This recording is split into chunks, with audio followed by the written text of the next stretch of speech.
family are doing very, very well. Welcome to the H.E.R Network on ZINGOTV, channel 251. Please remember to download both the Barn Burner and ZINGOTV apps from the respective iOS and Android stores. Yes, they are both free. And please remember that after you download them, leave a comment and then rate it. We appreciate it. ZINGOTV is also available on Google Chromecast, Amazon Fire, Fire TV sticks, and Roku sticks for all smart TVs from 2016 and forward. I am Cassie Wasman. I've trained for several years in South Korea in Taekwondo, Muay Thai, and kickboxing. And now, just like my hosting partner here, I am a massage therapist where I own my own business. Me and the swag, you know, I have the swag. So when I'm not like studying or trying to figure out the art of people hurting them, other people, I am trying to figure out the manipulation of a muscle where people can perform at their optimal ability, like my host partner here. So that's me. Tonight is an extremely special show, and I feel like I say that every week, but it's because we're evolving and changing, and so much is happening, and it's fantastic. It's way beyond what I ever thought was happening here. But tonight is very special because we are going to rename ourselves. Instead of the Wiseman Report, dun, dun, dun, dun, we are going to be the Champions Corner. The same purpose in the fact that we want to be a platform for female fighters, but we want to broaden our perspective here. Not only are we going to have MMA fighters on here, but we may just have boxers or wrestlers or things of that nature. And tonight, as you will see, Brazilian Jiu-Jitsu artists and people who rule the mat, you know? And so because of the demand and the evolution of this show, we need to roll with those times. So yes, we will be talking about champions, past, present, and future. And let's just be clear, anyone who is competitive, they don't want to be second place. Just like the lovely guest that we have here. You're training to be the best you can possibly be. So yes, those are our champions here at Champions Corner. Welcome to this show. And thank you to everybody who's been leaving comments and watching on the regular. It's because of people like you and our amazing guests that we've had that we are growing and evolving. So thank you so much. Stephanie and I are extremely blessed. And then, since I'm talking about her, there she is, my hosting partner. I am so blessed to have had. She is a 3-time national champion and has fought for Canada twice in 2017 and 2019 Waco World Championships. She is a champion, folks. She is a national Canadian champion right there in the flesh with the boxing ring in the background. She is a chief officiate for kickboxing, and she does have coaching courses and experience in both kickboxing and boxing. And then, like myself, she is also a registered massage therapist who takes great joy and pleasure in helping people and their health. And she is a mom of 2. Stephanie, the girl with the most, how are you? I'm so excited to be on tonight. So excited for the new title of the show. And yeah, it's going to be a great show. Mm-hmm. Go ahead and introduce our guest for everybody. So today we got Ricardo Carmenti Galia. I hope I said that. I give it a little bit of justice. So he's an MMA fighter as well as a Sambo champion and a Brazilian Jiu-Jitsu instructor at BJJ Battalion Academy based out of Toronto, Canada. He's recently made the news with his reaction and revolt to another fellow Canadian BJJ and MMA coach who made a video for reasons why he believes that, reasons why he himself will not personally roll with female jiu-jitsu students and why he understands why other male students don't want to roll with female students. So I'm really excited to speak with you tonight, Ricardo. And joining Ricardo is one of his top students. She's been with him since her white belt, right up into her blue belt. And her name is Zaina Shah. I hope I said your name right. I really hope so. Perfect. We were talking about before the show. Nothing sounds great in English, but when Ricardo was saying his full name, it sounded so elegant and pretty. I know. And the Newfie English is not doing it justice, folks, but it's very, very pretty. Go ahead, Steph, with the question. All right. So first, I'm gonna get Ricardo to answer this question, and then Zaina, you can jump in and answer as well. So, what is your aspiration or hope for the sport of jiu-jitsu in 2021? Mm. My aspiration is that for 2021 is that we go back to pre-COVID and we go back to train and we go back to do jiu-jitsu like we were used to it. My hope is that we continue to grow. We continue to have more and more people that engage in Brazilian Jiu-Jitsu, that want to do Brazilian Jiu-Jitsu and that enjoy to do Brazilian Jiu-Jitsu. And my personal goal is to grow my dojo and to have more and more students and to start to send people in competition and enjoy the life of Brazilian Jiu-Jitsu athletes or instructor for me. And you, Zaina? Oh man, for 2021, I think the same as Ricardo. Just to get back to the mats like we were before would be amazing.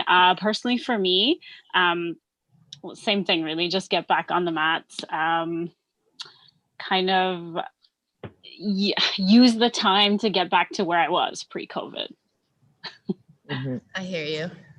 Yes. Yeah, we're all kind of wanting something else after this year.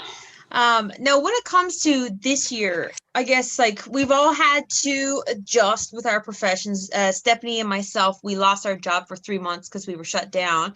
And everyone in the world has had to make adjustments and things of that nature.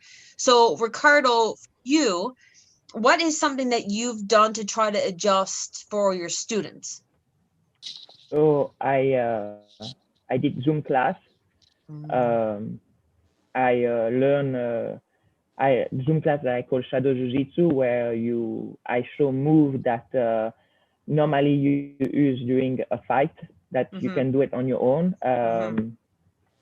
And I try to follow the rules of the guidelines of OJA,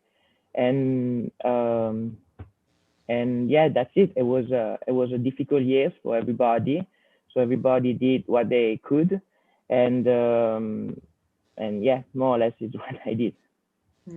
And for you, Zaina, as a student, like how were you able to keep up on things like yourself, like physically as well? Because like I'm sure like gyms and things of that nature have been closed and off and on and stuff, and not having a rolling partner. Like how have you been able to adjust?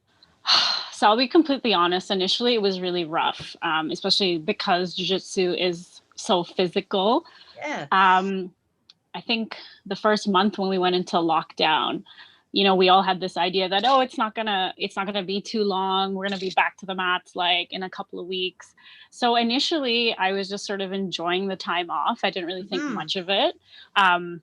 Personally, I found the Zoom classes very challenging just because the way I learn, I'm very sort of kinesthetic, and I like the social aspect and being in a room with like all the other students.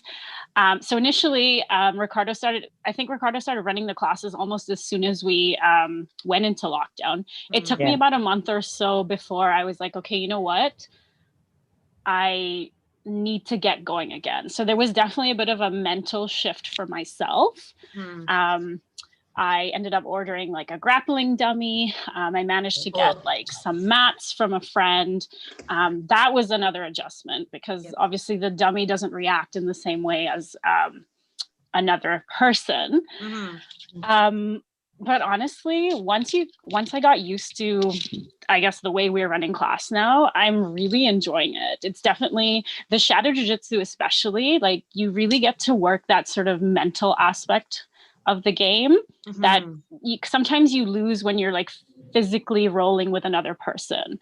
Like I said, I found it very challenging initially because it's difficult to imagine another person and like how they would react, obviously. But yeah, no, I'm really enjoying it. So it's great. And like so go ahead, Ricardo. And it allowed us to focus in things that usually we are not focusing, because when in a normal class we focus on the technique, and after we roll, we have fun, and we don't really focus on some movement, like how to properly do a bridge, how to properly do a movement. And so I shift a little bit the focus of the normal class to help you to explore a little bit more your jiu-jitsu.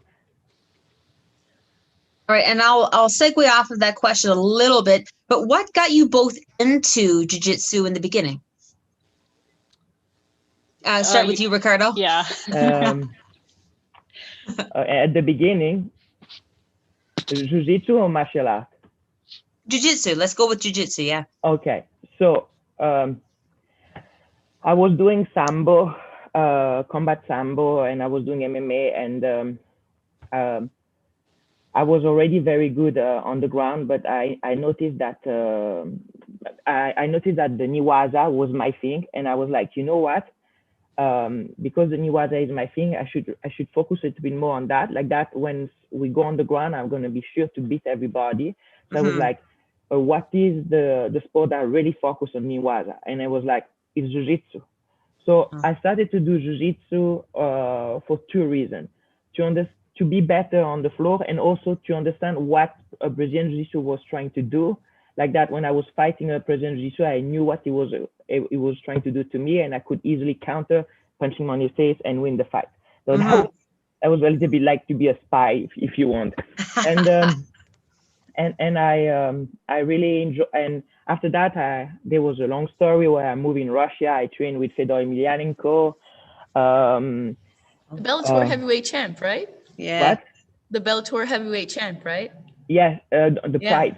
The Pride champion. Pride, yes, Pride, yes. Pride champion, and I trained with him and everything. And after I got a mentally break with martial arts, so I didn't do martial arts for 4 years because I couldn't mentally do it again, because it was very stressful when I did martial arts, because I had a lot of hope, a lot of stress.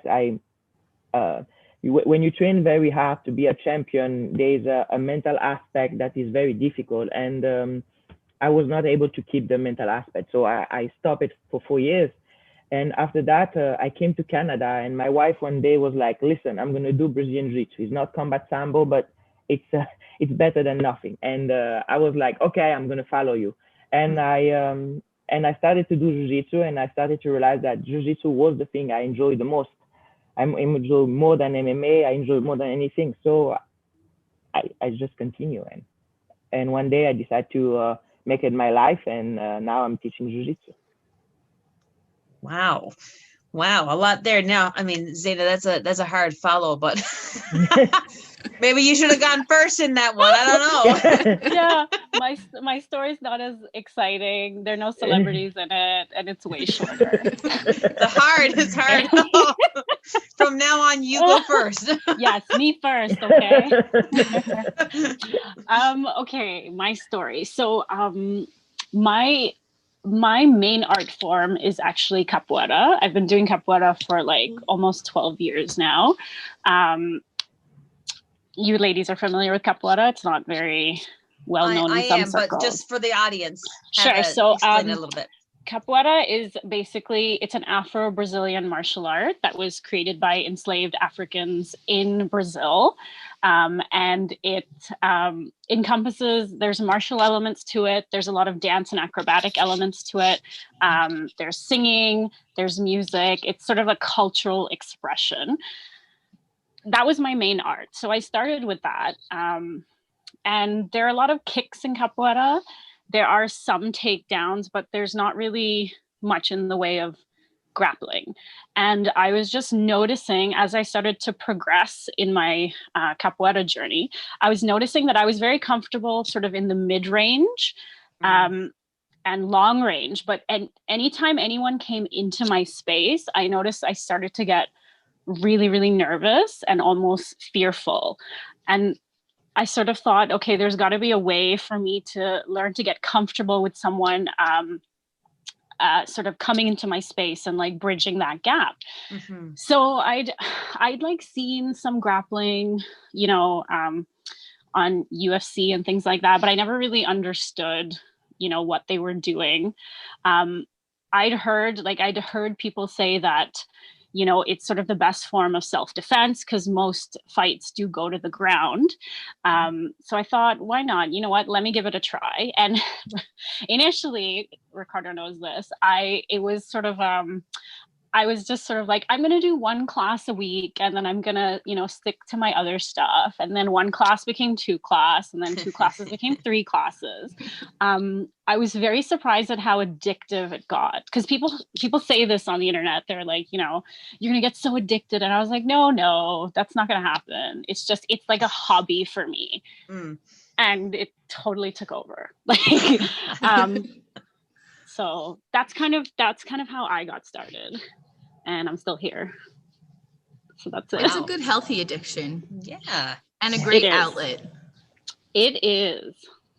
So do you sing on the side now since you're not singing in Brazilian Jiu-Jitsu? No, I haven't been doing any singing, unfortunately. I was looking for a karaoke machine in the background. I couldn't see one, no. Ricardo likes karaoke. No, Ricardo? Ooh. Hey, you know, we have a new show, so maybe you guys could sing the theme song. Oh my goodness. You're on to things. I will love to do that and to make suffer everybody that hears me. So their ratings just plummet. Yeah. Yeah. Make Lose them all your followers. Bleed by the ear by just singing. Stephanie, over to you. Ricardo, as the husband to a jiu-jitsu black belt and a father, how did you feel watching Faris Sahabi's video, where one of the quotes that he said in that video was, "Us men don't trust us men with your daughters. Keep them off the mats. No, I'm just joking, but keep them on the girls' side." How did you feel like listening to those kind of things in his video? I train now. I cannot train with my wife because she's pregnant of our second kid. But Congratulations! Thank you. I train with my wife a lot, and I teach my daughter jiu-jitsu, and I love that. And my wife loves to do jiu-jitsu, and for my wife, jiu-jitsu is very, very important for her because it's mentally, it's very helpful to be balanced mentally. And I found very sad that with this kind of mentality, she will struggle to find a sparring partner because that's what it's going to be. If men decide imagine that you are in the class and all the men decide to not train with women, and you come and like often happen, there's maybe 1 or 2 women. So what you're gonna do? You're gonna train for 2 hours with the same person or with nobody? I mean, you're reducing the amount of training to women from a lot. So if you don't want to roll with someone because you don't feel comfortable with that person, it's fine. But if you refuse an entire gender because you say I don't want to roll with women, it's not okay. I understand that sometimes and it doesn't need to be. Sometimes some people don't want to roll with me. Sometimes I don't want to roll with them for many reasons. Okay, many reasons. It doesn't need just because impure thought.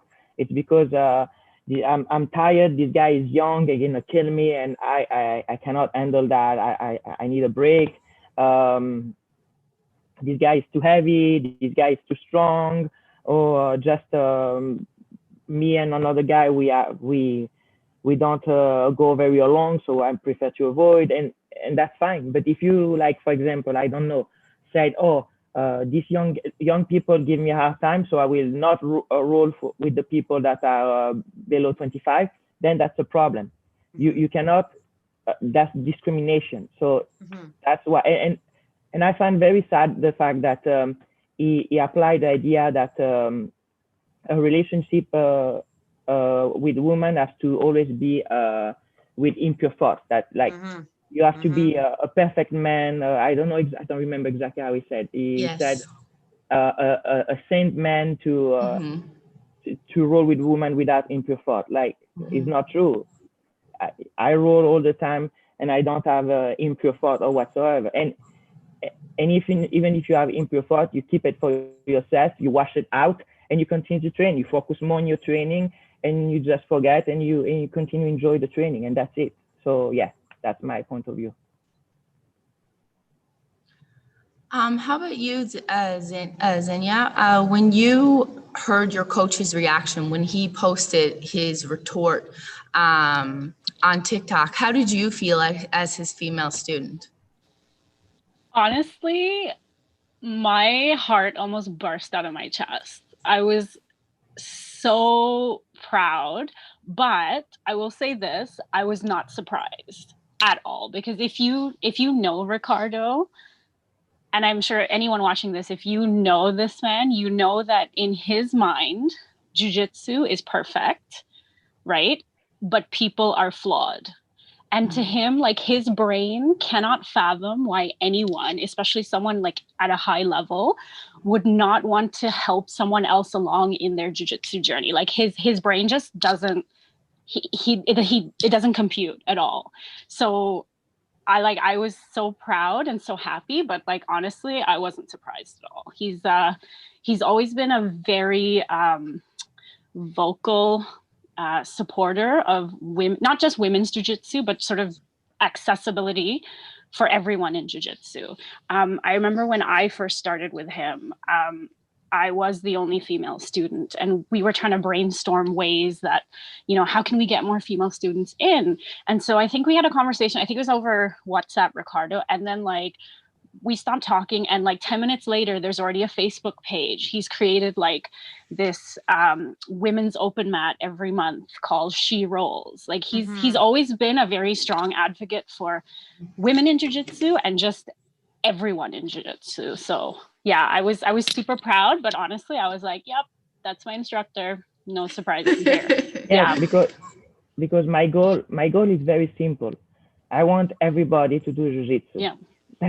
It's not really complicated. So when someone say, when someone make a move that make difficult for anybody to do jiu-jitsu, I'm against. I'm like, you are not helping.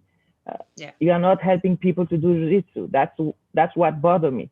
Like you have your reason, but for me, my reason are only one and simple. I want everybody to come to jiu-jitsu, to feel comfortable when they come to jiu-jitsu, to don't feel disturbed by anything else, and just be able to focus in jiu-jitsu, enjoy jiu-jitsu, and that's it. Well, it's very difficult when you look at like stuff he was saying, because, and if you folks have not watched his interview, it's on his own podcast. You can YouTube it and watch the entire thing for the exact words. But at one point he talked about, some guys may not be turned on if they roll with an ugly girl. So then instead of him choosing to roll with an ugly girl or a pretty girl or something else, he just decides to not roll with any women, because then he doesn't have any impure thoughts. And as a female myself, and I'm sure you two ladies will say as well, so then as females, how often do we get harassed? Because if you walk into a club and something happens, or if you walk into a workplace and because of the way you look, there's inappropriate behavior or things said and things of that nature. So it's hard for a woman so you can't do anything. So because you can't control what other people are thinking, you can't. So what are you supposed to do? Just, try to look as bad as possible so this other person doesn't have an impure thought. It's completely holding down the entire female, and it's atrocious. I cannot even believe that someone of that caliber said such a thing. And it just prevents every woman from having an equal right to grow. With someone such as Ricardo's ability, his knowledge and his experience, just think about how he has helped you, Zina, and all the other girls here, to be able to get better with the art form, not looking at you as like, oh, well, she's an ugly girl.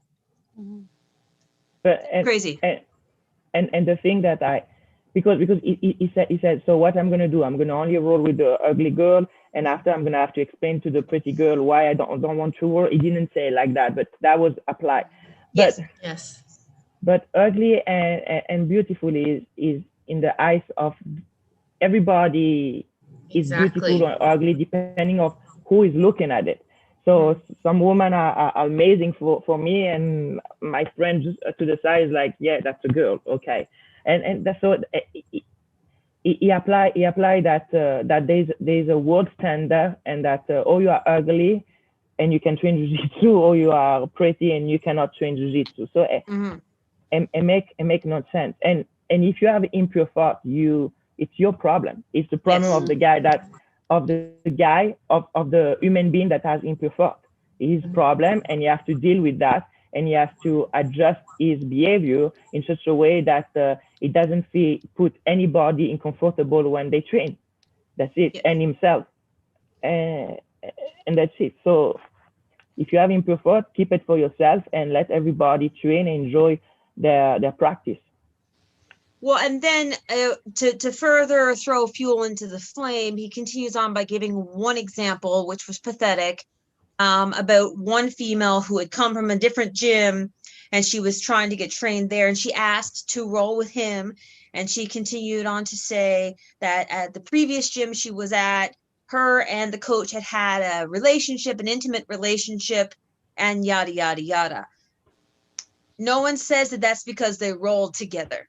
I'm sorry. I'm sure there's a lot of other things that happened there, but just because you rolled together on the mat doesn't mean that that is going to happen. But he gave that example as if that fortified his argument. Yeah, and you, as an instructor, it's your job to understand that your students are your students, and you should never interact with Yes. that. I mean, not that you can be friend, you can be coach, you can help them. If you are single and you see one of your students and you think that with these students there is a good possibility to have a honest relationship, so maybe you can try, because it's like, I really thought that with that girl or that man, because I will have this I will have a connection where we're going to go in the real relationship. But otherwise, if you don't think that, you should never have interaction. So the story that she was saying, it was first the fault of the instructor, and second of all, there's many people that come with weird story, with something that happened in one dojo, and after that they move away. You can always find this kind of story, but I mean nothing. It's like, it's one of the billion story that happen in every dojo, in every even workplace. Like that's, we call that human life. That's it. It doesn't. He's using that to justify his point, but at the end of the day, it's just one of the many story that you can hear everywhere. Well, yes, and I mean, Stephanie and I studied massage. So we were on tables with the vast majority of our clothing off, draped under a sheet, and being instructed. There's males and females in the class, and we're being taught about different muscle groups, but we have no clothing on. We're studying the body. You think about nurses and doctors and things of that nature, and all these jobs that had to study the body. Imagine if the instructor said, no females in this class because I'm having impure thoughts. Yeah, absolutely. Yeah, it's the same thing.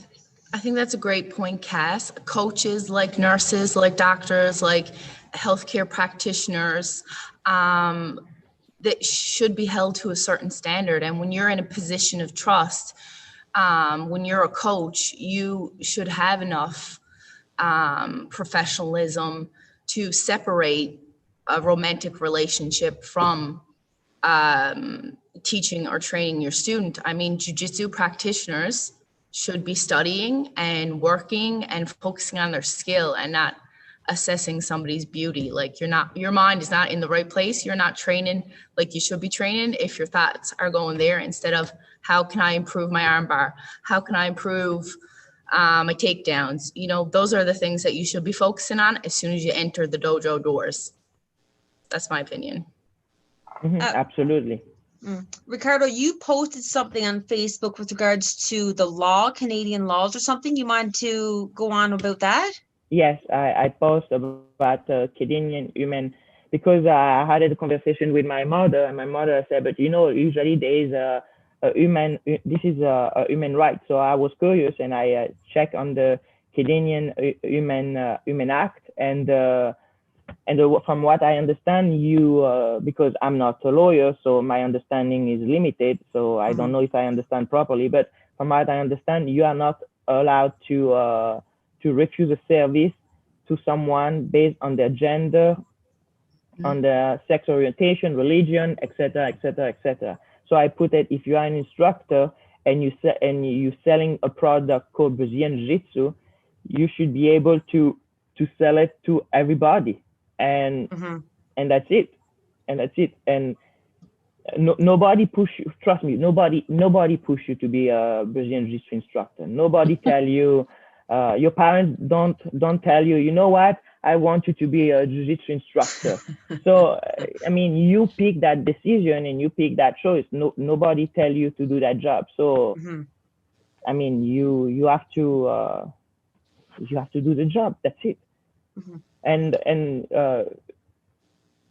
I don't know how I work over there. So we don't know the entire story of how Firas Habib work and how he deal, and I don't know. But from the way he said the thing, it make that woman feel unwelcome to train over there.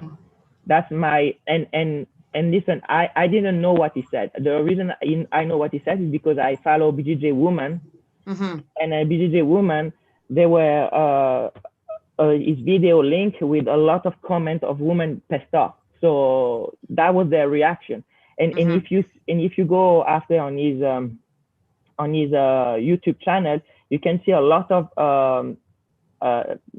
sexist comment and sexual comment, making joke, and then you understand that I don't know why he did that video, and I don't, because you never know why he did that video. Maybe he wanted to say something something else that what the message that we received. But in any way, you can see the reaction and you can understand that what you're doing is to damage the image of jiu-jitsu and to piss off a lot of people, a lot of women that just want to do jiu-jitsu. Well, and the thing that, like, what he said and how he said it would make other men who are very perverted then go off and say their comments, as is what you can see, like what you just talked about, Ricardo. It's all in the comments. It continues the conversation of, oh yeah, I would look at her like, and I would blah blah blah. And then I was doing more reading, and I don't know if this is true, but if this is true, then he should have said this. I read that he is a practicing Muslim. And so for a male to even shake a hand with a woman is wrong. Now, if he is a practicing Muslim and that is true, then okay. He should have said that because of my religious beliefs, XYZ. But he did not phrase it like that. He talked about impure thoughts. And for those men who are able to roll with women and not have impure thoughts, he called them angelic. Yes. Right? And that's not correct, because that's, I mean, and between the men, there's many sexual attraction. There's heterosexual, homosexual, asexual, and many other that I'm sorry that I don't remember and I forget. So maybe they are not maybe it's not because they are angelic. It's maybe because they are not attracted for whatever XY reason, and he put so, and my question when I listened to him, I was like, so what should the LGBTQ do? Because like, for example, I don't know if we say gay or homosexual, but I like to use the word. If an homosexual go to train jiu-jitsu, what, he cannot train jiu-jitsu because he could have impure thought. I It's a mean, great point. every time you have an impure thought, you cannot do jujitsu. No, every time you have an impure thought, you wash it away, and that should be a red sign saying you should focus in jujitsu. You should not focus in anything else Yes. than fighting, and focus on Yes. jujitsu and do your art. Well, And yes, that's it. and as I've said before, with regards to Stephanie and I in our education, I'm a lesbian woman, and there was only one male in our class. But when I was studying, I didn't even see the lesbian. I didn't even see a woman, and I'm lesbian. I just saw a body, and I was trying to study the muscle and what did it feel like on this body, and what did it feel when it was tight, and how did it feel. I was focused on my profession. And as a BJJ instructor or anything else out there, should that not be the goal, folks? So then, like you said, Ricardo, if this is what happens, if it's impure thoughts, then it's that person's issue. It's not the other person's fault that you have impure thoughts. Yeah, absolutely. And the thing is that the question was from a guy that considered himself a newbie, so from a white belt. Yes. And I do understand that for your entire life you are used to it, to be at a certain distance to people, and suddenly one day you decide to do jiu-jitsu, and you have your head in the middle of the hips of someone else the first day. It can be a little bit weird. Like, and it doesn't matter if you do it with a woman or a man, or if you are it's weird from the beginning. Begin, that's it. Yes. So I can understand that some men, because they feel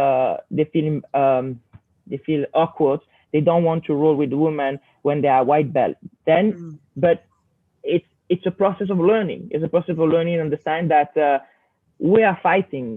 We are not doing anything else than fighting and doing jiu-jitsu. And if you focus on your jiu-jitsu, you're gonna be fine. And that's it. So it's why, for example, in my dojo, we have a beginner class. We have class below white belt, where we show self-defense, where the contact is less, and I keep them in this class for a certain time or certain amount of months to make them understand that they're gonna do jiu-jitsu, they're gonna have physical contact, they're gonna have to do some position and some movement where they're gonna have to grab the neck of someone and everything. Because it's true that if you throw anybody in jiu-jitsu like that and say fight, in the old way, because that's how I learned jiu-jitsu. I was 15 years old, and they told me one day, oh, you want to learn MMA? Okay, go. And the guy grabbed me and threw me on the floor, and I was like, welcome to MMA, and that was it. But so I understand that it can be a little bit disturbing, but as an instructor, your objective is that you have to make understand the art, and understand that you have to focus on the art, and that little by little you make them understand that this is nothing about impure thought or about orgasm. It's about training jiu-jitsu and learning how to defend yourself, and that's it. And now I'll ask both Stephanie and Zaina. Actually, I'll ask you both questions, since you're both practicing and you're both preparing to compete and all these things when the world returns to some kind of a normal. So what are the benefits of being able to train with both male and female training partners? Steph, let's start with you first. Zaina, I'm very sorry, you're second again. No, not at all. No, please. So I've actually done jiu-jitsu. I did it for 3 years in Newfoundland. And when I did it, there were no other females in it. It wasn't very popular on the island then. I left it because I love kickboxing that much more, and I wanted to focus on it. But I think, like Ricardo said, you really can't discriminate against an entire gender, because you're leaving us with absolutely no opportunities when you segregate us like that. When I got into kickboxing, again, I was the only female in my dojo. My coach never, ever treated me any differently. And I think the reason that I got to go to 2 WACO World Championships, why I was the best in Canada for 3 years in a row, is because I trained with some of the best male athletes in the province. Had I not had that opportunity, I would have been training with very low level females or no one, because a lot of my kickboxing journey, there were no other females in the gym. So there are so many benefits to training with males, and to think that there's males out there who don't want to train with me just based purely on my gender. It's very disturbing, and I'm so glad that we could have you on, Ricardo, and have you on, Zainab, because I think it's a topic that really needs to be discussed more. More men like Ricardo need to come out and say, you know what, no, what you're saying is not right. I don't feel that way. I don't want the coach who coaches my daughter to feel that way. I don't treat my students like that, because that's a message that more people need to hear. And that's how you negate everything that he said. You rise above and you support females in sports, in martial arts. And that's the reason why we have this show on the go, folks. It's because females, for the longest time in history, were not allowed to do anything because we were born a female. Okay. So, and then we're constantly having to slug our way through. Men have been doing all of these sports and all of these things much longer because they were born male. So females are still having to muck their way through all of the battles and all of the craziness because we were females. And so then to see in 2020 that we're still having to go through this WMMA and women practicing any form of mixed martial arts, boxing, wrestling, any sport, you're still seeing that we're the smaller group. Obviously, we're still new to all of this here. So as Stephanie just said, and I'm sure, and Zeta, I'm going to get to you in a second, there's not many there. So what options do you have? So yes, you need to be able to train to go along with it. And Stephanie and I, when we trained for massage, that is a female dominated occupation. Like nursing, for example, is more female based. And then what were we supposed to say to the male who tried? You know, we can't do this or we can't do that because you're male. It's not supposed to be either way when it comes to discriminating a sex, because that's your sex that you're born. It's quite crazy. Thank you, Stephanie, for sharing that. Zaina, what about you? How have you been able to grow, because you have the opportunity to roll and train with both male and females? So actually, my experience is very similar to Stephanie's. When I started with Ricardo, I was the only girl. I was the only girl for a very long time. I can't really speak to other sports, but I will say jiu-jitsu, there aren't many women in jiu-jitsu to begin with. Like, it is very confronting. As a woman, if you walk into any of the big jiu-jitsu schools, there's like 40 big sweaty guys on the mats, and you're walking in as the only woman. Like, it's extremely intimidating, even if you do have other experience in other martial arts. So just to be able to get the courage to do that is a big thing. But so again, like in my experience, I've only ever really, in the first maybe year and a half, Ricardo, I'm not sure, I've only really ever had male partners. What I really like about it is that if you do have any little bit of fear or intimidation, it forces you to get over it very quickly. Because I've been very lucky, and I'm sure you ladies have too, in that my training partners, they really make me work. Like, they don't hurt me, but they don't let me have it easy because I'm a girl. So I think because of that, I've had to get over like a lot of fears that I've had. Initially, when I started, if there was a guy who was like a lot bigger than me, and Ricardo knows this, I would kind of freak out a little bit and be like, I don't even know, like, what do you want me to do here? How am I supposed to work this? How am I supposed to work my game and my technique? I think as the time has progressed, I mean, it's still challenging, obviously, especially if you're a smaller athlete. But for the most part, I don't freak out as much. I have to learn, okay, what are my advantages? I'm smaller. I'm probably a little faster. I'm probably a little bit more flexible. So I need to use these advantages and I need to work them into my game. So the first time I rolled with another woman, I was like so excited because I was like, oh my God, like there's another girl. Anytime we get a new girl in our gym, I'm like, oh my God, I'm so excited. it is totally a different game rolling with women. Again, I find some men, not all men, will use their weight as an advantage. Like, some guys will just sit on you, they'll get you into like side control, and then you're just sitting there struggling, unable to do much, right? Unless you're a very skilled practitioner and you've been working your defenses. I found that happened to me a lot initially when I first started. But women typically, I find, are a lot more technical than men. I know the few times I've rolled with Sabrina, Ricardo's wife, it was literally like I didn't even see her, and like I couldn't feel her, but she was tapping me after like 10 seconds. And I remember saying to Ricardo after, I was like, it's weird that you two have similar styles but very different applications. Like Ricardo is a very pressure heavy game, Ricardo. And some of they'll do some of the same techniques, but having rolled with both of them, it's almost like it's like night and day.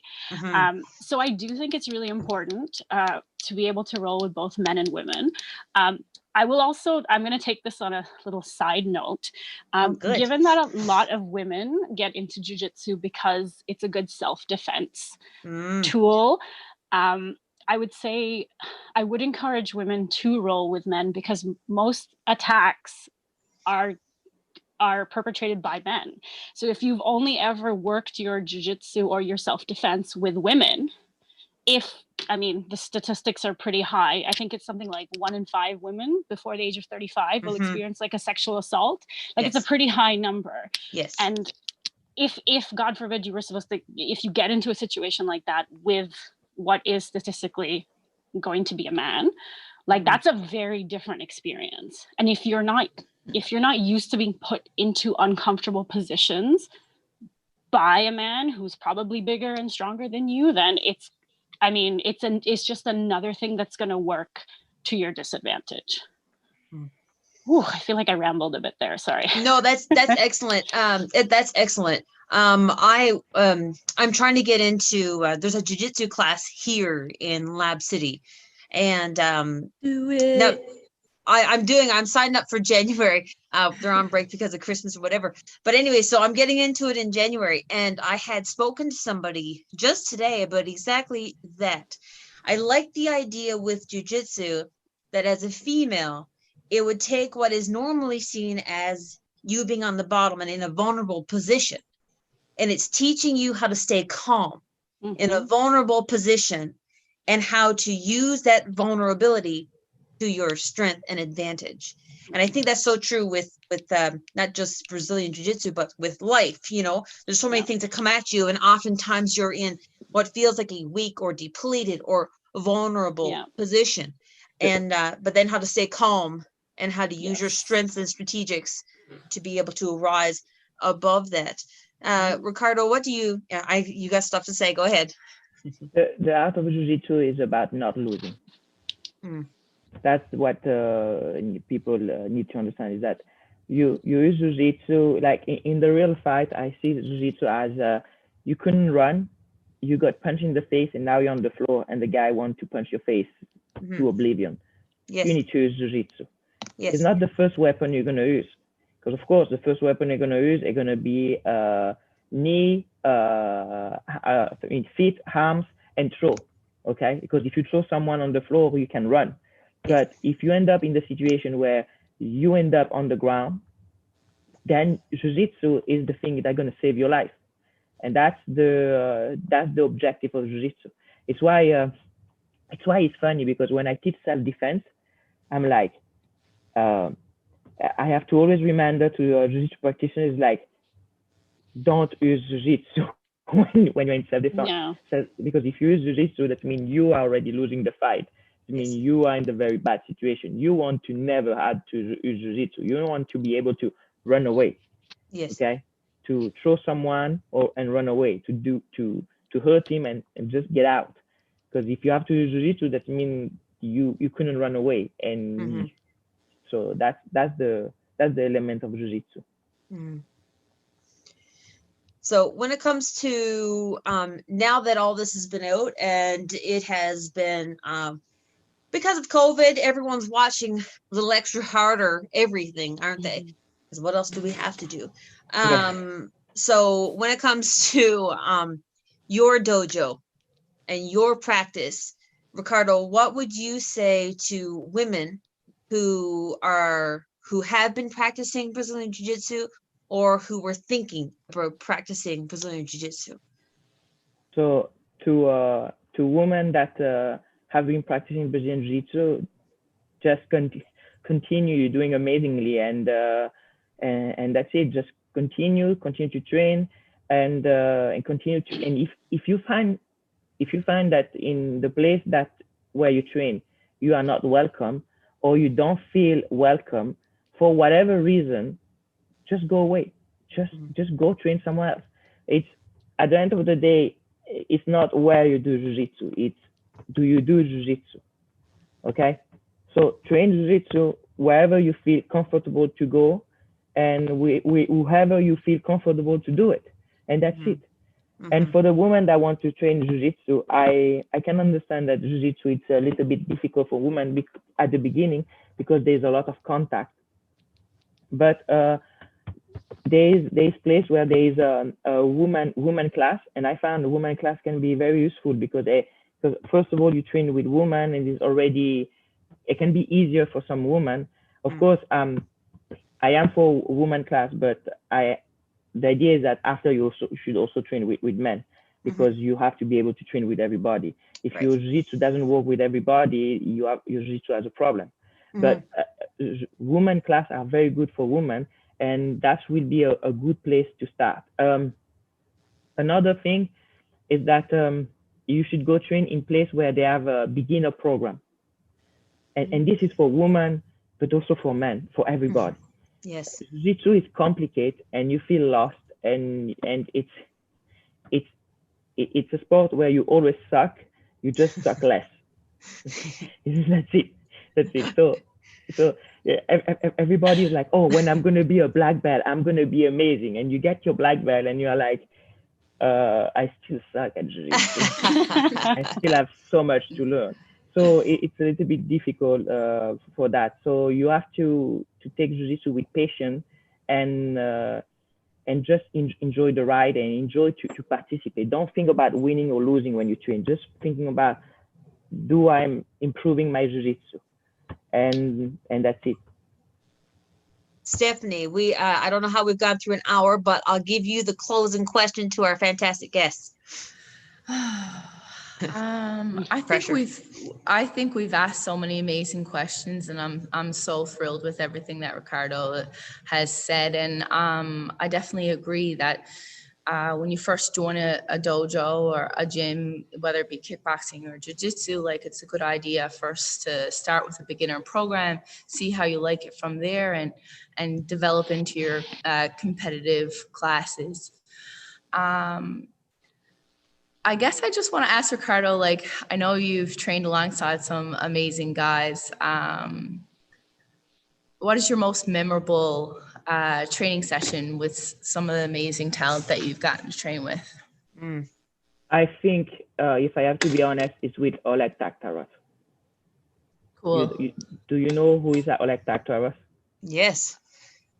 Yes, I do. Why? I was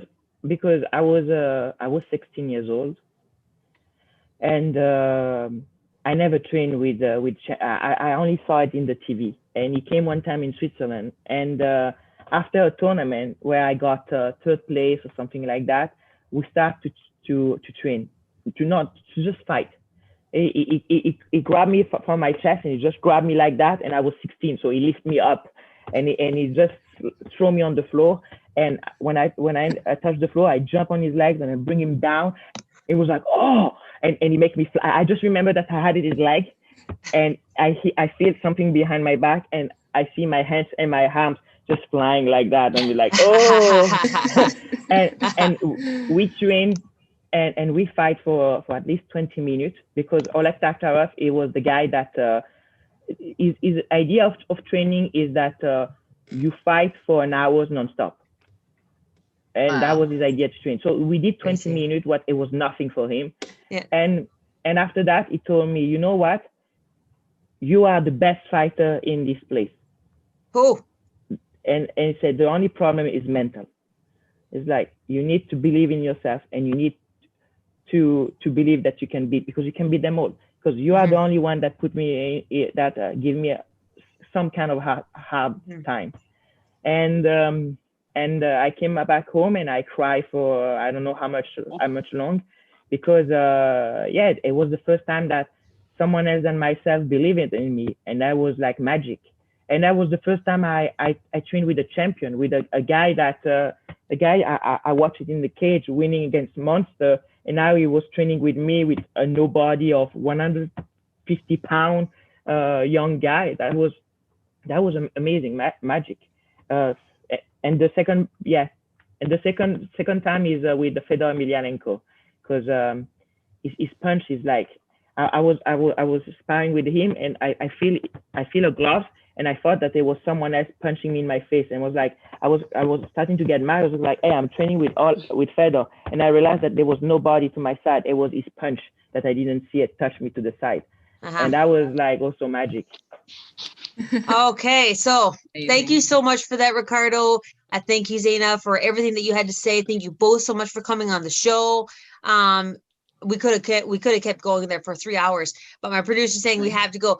Thank you both so much. Thank you, everybody who's listening. If you have any questions for right now, you can write the Wiseman Report at gmail.com. I will be changing all that. Stay tuned to our Twitter and Facebook and Instagram accounts. I'll keep everyone updated on that. Show can also be heard on the Barn Burner Radio Network and on its 122 platforms. The H.E.R Network is part of Barn Burner Network Inc. So please check out barnburner.ca. All of the news and programming. Please follow Ricardo and Zaina on Instagram and Facebook and everything else. And please leave your comments and everything with regards to everything we've said here tonight, or any questions you may have. Barn Burner, watch it, hear it, read it, download it, live it. Thank you, guys. Good night, folks.